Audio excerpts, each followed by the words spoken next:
Theoretically, we have been told 8 to 10 days of feeding our neonates, we get our fresh larvae. Now, practically, this is it. After 8 days of feeding our neonates, this is what we get. This is what we get. These are the fresh larvae that we get after 8 days of feeding our neonates. Don't forget how we are coming from. We hatch our eggs. After 5 days, we get our neonates.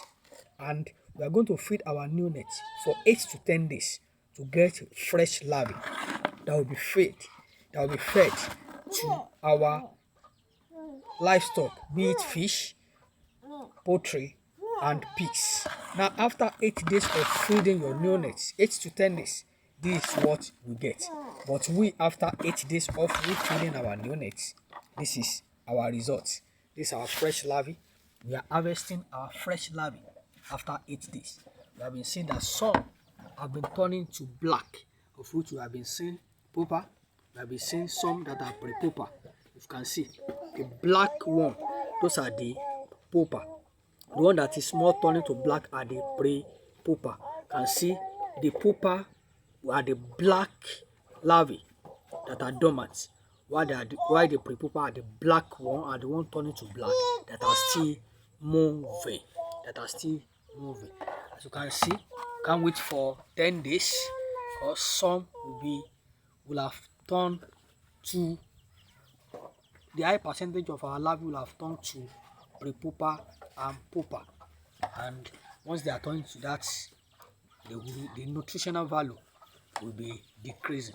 That's why after 8 days of we feeding our neonates, we have to harvest our larvae so that we can be fed to our livestock. This is it. We are separating the larvae. We're separating the larvae from the frass. These are the frass. These are organic fertilizer that are rich in NPK, which is the sodium, potassium, and the phosphorus. This is it. As your fish in BSF, as your fish are as your livestock, your fish, your pigs, and your poultry are enjoying your larvae, your crop, be it vegetables, tomatoes, any crop category, they are enjoying your frass. That's it. In BSF farming, nothing is a waste. You can see we are separating our frass from the larvae. That's it. That's it. That's it. Thank you.